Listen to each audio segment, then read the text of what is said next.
Kim Chu at Paolo kabilang sa nagpasaya sa ika-30 years anniversary celebration ng ASAP.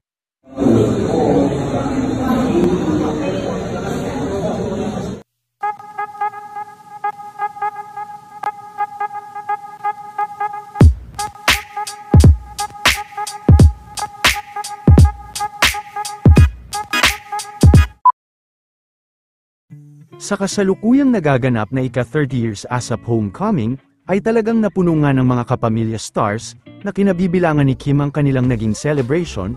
Nagkaroon din ng handa ang ASAP family para sa mga kapamilya stars. Very loaded din ang araw ni Kim Chu ngayon dahil matapos sa ASAP ay didiretso ito sa kanilang dalawang mall show ni Paolo Avellino. Nakaabang na rin sa SM Masinag ang kanilang mga fans. Magkasama rin sila na nagpakilig sa ASAP.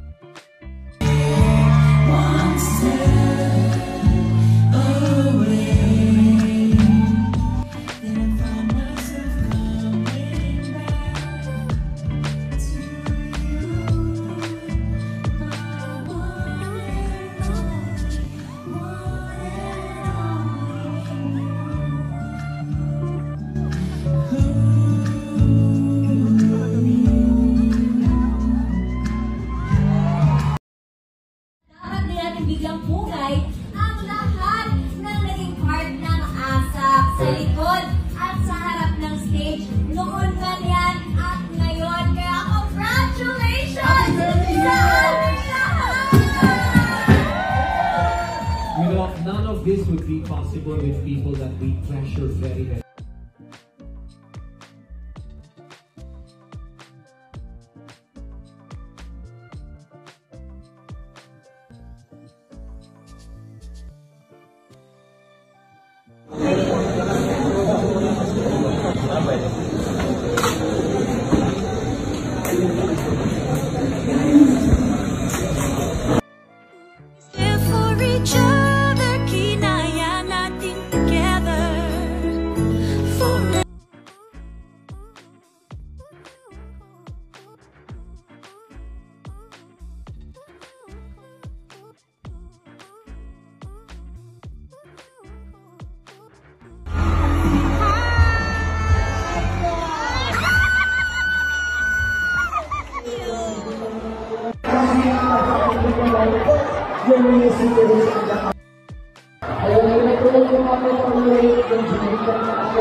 Jose Maculera, essa é a